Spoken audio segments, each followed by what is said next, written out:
Terima kasih pemirsa, Anda kembali menyaksikan Kominfo Newsroom. Pemirsa, penguatan pengaturan perlindungan konsumen dalam Peraturan Otoritas Jasa Keuangan Nomor 22 Tahun 2023 diciptakan untuk memberikan kekuatan perlindungan konsumen dan masyarakat di sektor jasa keuangan. Namun begitu, masyarakat merasa aturan tersebut belum bisa mengayomi masyarakat. Lalu bagaimanakah OJK menjawab keresahan ini? Malam hari ini kita akan membahasnya bersama Bapak Rudi Agus Purnomo Raharjo selaku Kepala Departemen Perlindungan Konsumen OJK. Selamat malam Pak Rudi, salam sehat. Selamat malam, Mbak Andrea. Ya Pak Rudi, kita langsung ke inti pembahasan yakni terkait perlindungan konsumen. Nah, kinerja industri jasa keuangan ini mulai mengalami peningkatan signifikan saat pandemi COVID-19 di 4 tahun yang lalu begitu ya Pak Rudi. Namun peningkatan tersebut diikuti juga dengan banyaknya perusahaan jasa keuangan ilegal yang bertindak semena-mena dalam penagihan. Nah, kemudian sebagai regulator aturan sektor jasa keuangan Pak Rudi, bagaimana OJK bisa menempatkan diri untuk mendorong pertumbuhan kinerja sektor ekonomi, tetapi di sisi lain tetap tidak mengorbankan sisi konsumen, Pak Rudi? Ya, terima kasih, Mbak Andrea. Kalau kita lihat, pertama itu kita melihat tugas OJK dulu ya. Tugas OJK itu pada pokoknya ada 3 ya, mengatur, mengawasi, melindungi. Mengatur, mengawasi itu sektor jasa keuangan, sedangkan melindungi, ini terkait dengan kepentingan konsumen dan atau masyarakat. Tadi yang pertanyaan Mbak Andrea itu terkait dengan regulator ya. Jadi lebih fokus kita untuk yang mengatur. Jadi memang tadi yang saya sampaikan bukan hanya mengatur, tapi juga mengawasi dan melindungi. Kita tuh mengatur, mengawasi sektor jasa keuangan, itu juga ada istilahnya strike the right balance. Ada suatu keseimbangan.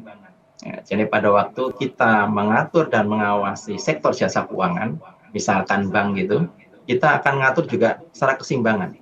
Jadi hak-hak dan kewajiban-kewajiban itu semuanya akan diatur. Jadi satu sisi kita akan menjaga tumbuh kembangnya PUJK, misalkan bank atau asuransi atau apa gitu. Namun sisi lain kita juga akan melihat aspek perlindungan konsumen.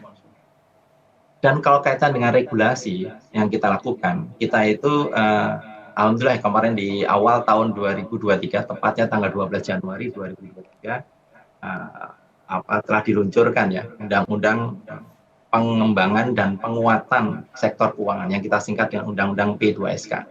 Yang di situ banyak sekali amanat-amanat yang harus ditindaklanjuti, yang harus dilakukan oleh OJK.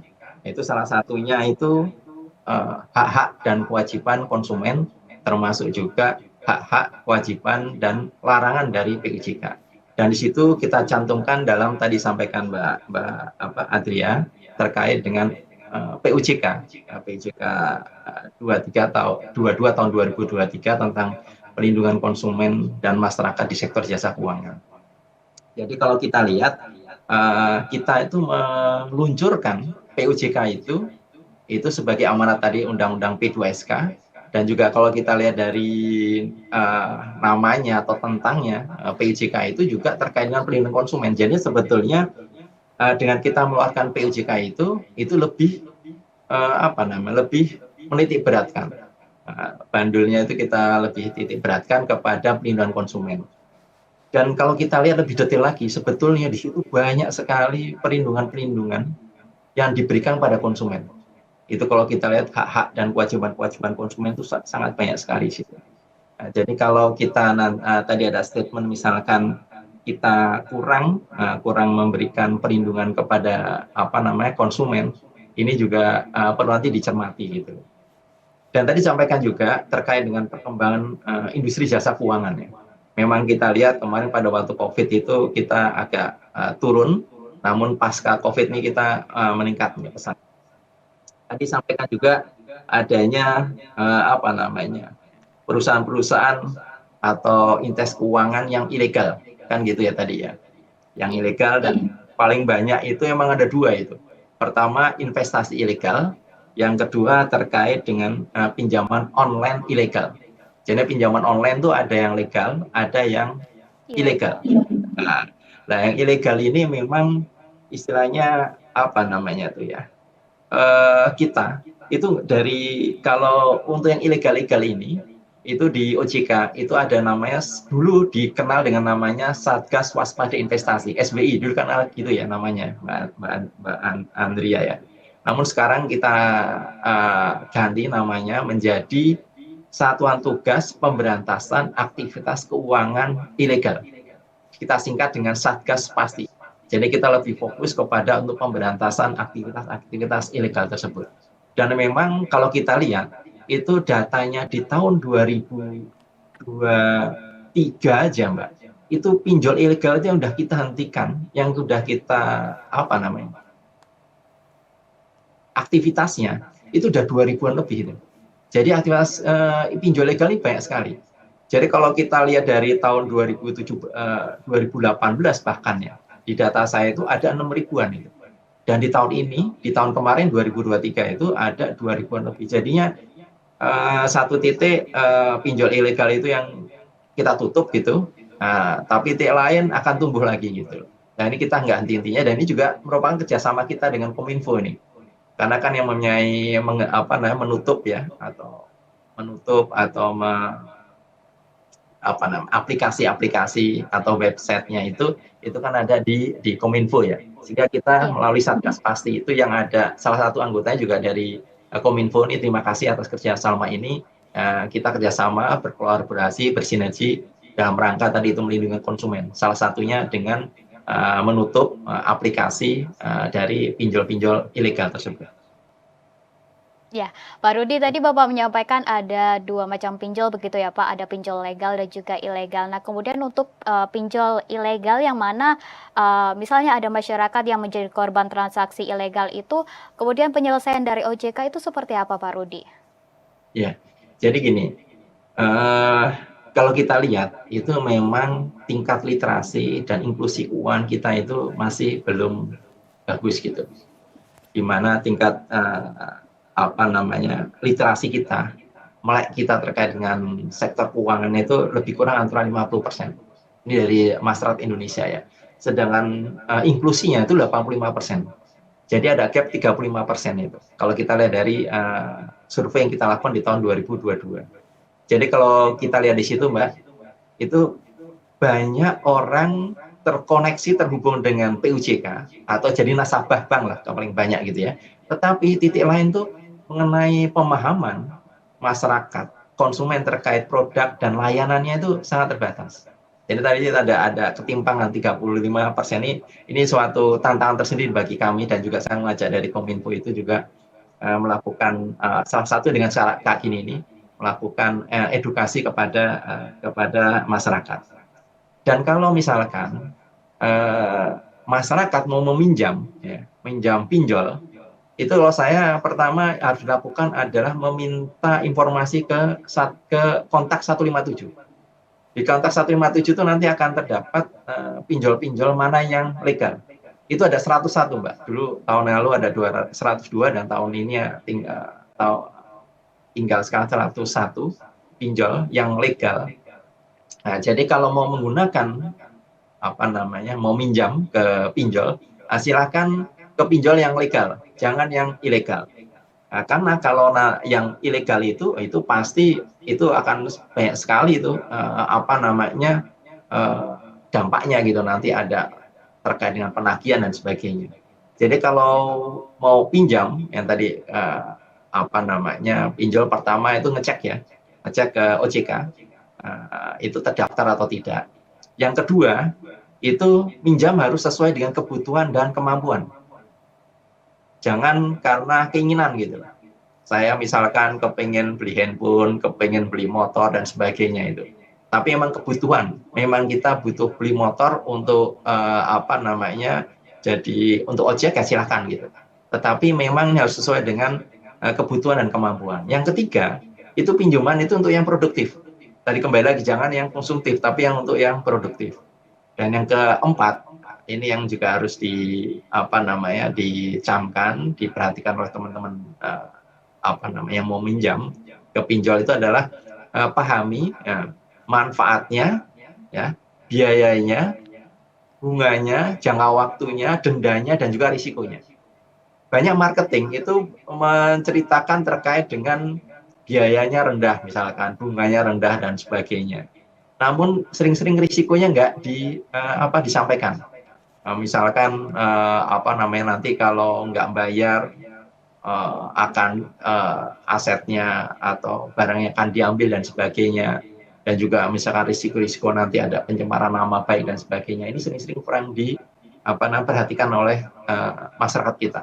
Dan ini sebagai salah satu edukasi juga nih Mbak Andrea, untuk kita lebih ya kita melakukan edukasi sosialis ke masyarakat agar tadi kembali lagi tingkat literasi masyarakat kita lebih tinggi. Dan juga kita ada istilahnya 2L Mbak Andrea, ada 2L itu. L yang pertama itu terkait dengan legal. Jadi kalau pinjem harus yang legal. Yang kedua itu harusnya logis.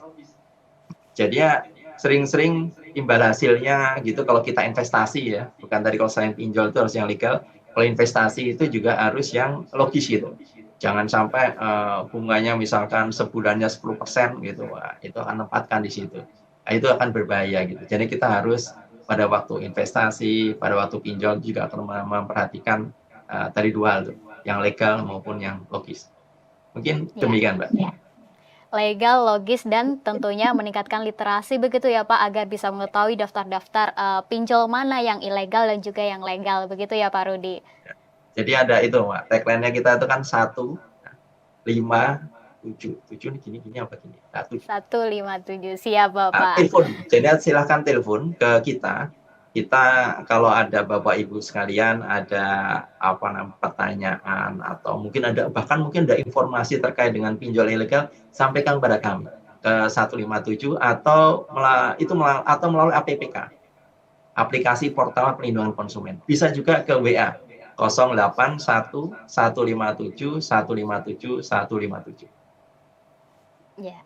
Baik Pak Rudi. Nah Pak Rudi, ini banyak sekali ya kasus di lingkungan masyarakat, ada debt collector yang melakukan kekerasan kepada konsumen begitu. Kemudian dari OJK sendiri, perlindungan yang diberikan untuk konsumen seperti apa Pak Rudi? Ya, hal itu juga kemarin kita address juga di dalam PUJK itu Mbak. Di PUJK 22 tahun 2023 itu mencantumkan mengenai debt collector itu kalau namanya konsumen ya, saya yang pertama berharap tadi itu, kalau bisa konsumen itu pada waktu meminjam sesuai dengan kemampuan dan kebutuhannya. Nah, namun kalau ada suatu kondisi-kondisi tertentu sehingga nggak bisa melakukan pembayaran dan sebagainya, itu silahkan datang ke PUJK-nya untuk dinegosiasikan bagaimana cara penyelesaiannya. Nah, biasanya kalau itu nggak dilakukan, itu ada tadi katakan Mbak Andrea itu tadi terkait dengan adanya debt collector yang datang ya. Dan di sini kita di dalam PUJK ini kita ngatur beberapa hal terkait dengan tata cara penagihan di sini. Misalkan itu debt collector itu bisa dilakukan oleh orang bank maupun oleh pihak ketiga, agen itu harus tidak boleh menggunakan cara-cara yang ngancam, kekerasan dan sebagainya. Itu ada itu. Ini kalau saya bacakan itu, yang pertama tuh penagihan itu tidak boleh menggunakan cara ancaman dan sebagainya. Tidak menggunakan tekanan secara fisik maupun verbal, nggak boleh. Tidak kepada pihak selain konsumen. Jadi kalau yang konsumennya misalkan yang ngemplang itu si A, ya harus si A saja, nggak boleh ke orang tuanya, bapak ibunya, atau anaknya, atau istrinya, atau suaminya dan sebagainya, enggak. Terus juga tidak menagih secara terus-menerus dan bersifat mengganggu. Ini ada dalam PUJK tersebut. Terus juga di tempat alamat penagihan atau domisili konsumen. Ini dulu hal-hal ini nggak pernah diatur secara detail. Ini dalam PUJK ini kita detail. Dan juga kita sebutkan juga hanya pada hari Senin sampai dengan Sabtu. Jadi hari Ahad atau Minggu nggak boleh ini. Di luar hari libur nasional dari pukul, ini juga kita atur, pukul 8 sampai dengan pukul 8 malam. Ini waktu sempat. Ini kita atur semuanya itu. Memang di dalam peraturan ini kita ada suatu solusi juga, misalkan bagi konsumen-konsumen tertentu yang seringnya Senin sampai Sabtu sering sulit dihubungi, itu bisa dilakukan juga di hari Ahad atau hari Minggu.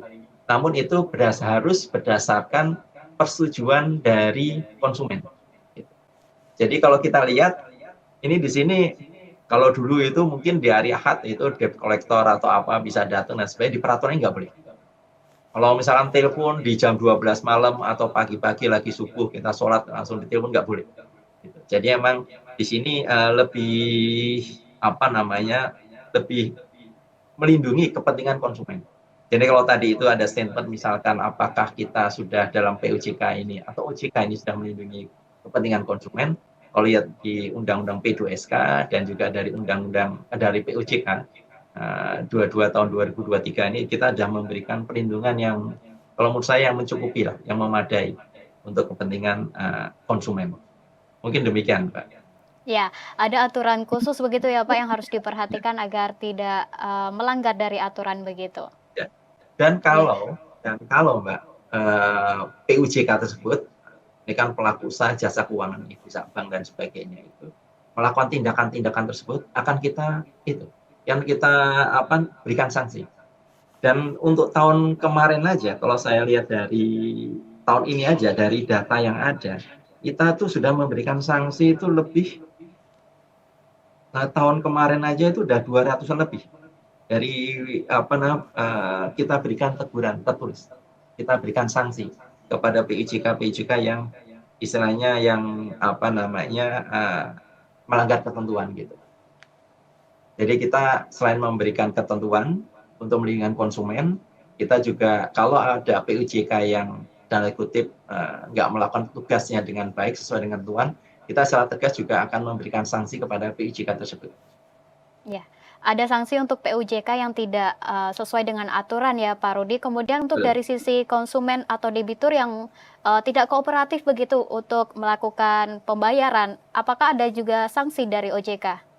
Ya, saya juga menghimbau tadi kembali lagi ya, kalau bisa pinjam itu sesuai dengan kemampuan atau kebutuhan ya. Jadi tidak ada permasalahan-permasalahan kemudian hari. Namun kan bukan sering-sering ada beberapa itu konsumen dan suatu kondisi. Yang pertama usahanya bagus, lancar dan sebagainya itu menjadi terpuruk gitu loh.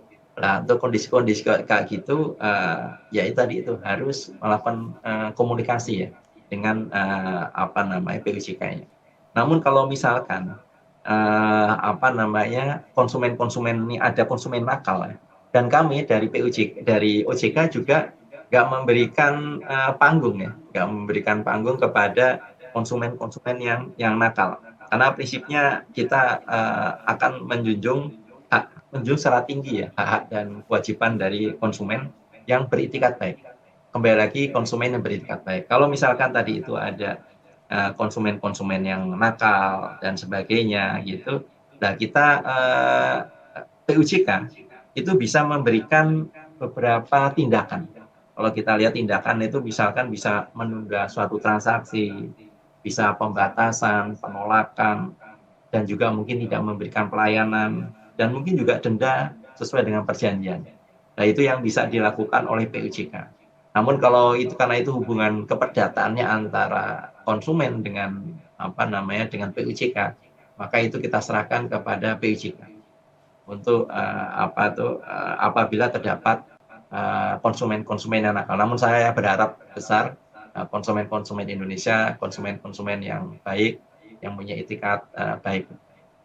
Ya. Gitu, Mbak. Baik, terima kasih Pak Rudi Agus Purnomo Raharjo selaku Kepala Departemen Perlindungan Konsumen OJK. Terima kasih Pak Rudi telah bergabung bersama kami pada malam hari ini. Selamat sehat selalu. Nah, selamat malam, Mbak. Terima kasih. Selamat malam Pak Rudi. Dan pemirsa, kami akan segera kembali dengan informasi lainnya. Tetaplah bersama kami.